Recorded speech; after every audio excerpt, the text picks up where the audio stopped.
সিউড়ির বিবেক মেলা প্রতি বছরই শুধু একটি অনুষ্ঠান নয়, এটি সিউড়িবাসীর প্রাণের উৎসব, সাংস্কৃতিক ঐতিহ্যের সাক্ষী এবং সামাজিক সম্প্রীতির এক উজ্জ্বল উদাহরণ।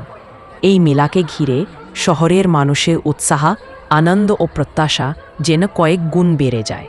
চারদিকে আলোর ঝলকানি, স্টলের বাহার, মেলার ভিড়, সাংস্কৃতিক অনুষ্ঠান সব মিলিয়ে সিউড়ির বিবেক মেলা হয়ে ওঠে এক রঙিন উৎসবের জমকালো প্রাঙ্গণ।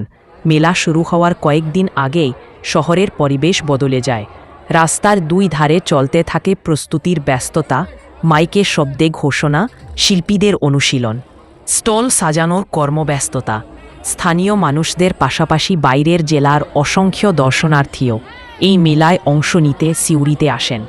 নানা ধরনের খাবারের স্টল, হস্তশিল্পের দোকান, গ্রামের কারুশিল্পীদের তৈরি সামগ্রী সব মিলিয়ে মেলা যেন এক বিশাল বাজারের রূপ নেয়, যেখানে ঐতিহ্য আর আধুনিকতার এক সুন্দর মেলবন্ধন দেখা যায়।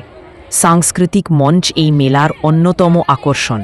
প্রতিদিন সন্ধ্যায় বিভিন্ন শিল্পীর গান, নৃত্য, নাটক, কবিতা আবৃত্তি দর্শকদের। বছরের এই সময়টা এলেই সিউড়ির বাতাস যেন বদলে যায়। চারদিকে আলো, সাজসজ্জা, মানুষের ভিড় আর অফুরন্ত উচ্ছ্বাস সব মিলিয়ে বিবেক মেলা হয়ে ওঠে শহরের সবচেয়ে রঙিন মুহূর্ত। এখানকার রঙিন স্টলগুলোতে খাবার, হাতের কাজ, খেলনা, বই, যা চায় সবই আছে। আর সন্ধ্যা নামলেই শুরু হয় সাংস্কৃতিক ঝলক, গান, নাচ, আবৃত্তি আর নানা পরিবেশনা। ছোট থেকে বড় সবাইকে মাতিয়ে রাখে এই মঞ্চ। বিবেকানন্দের আদর্শ নিয়ে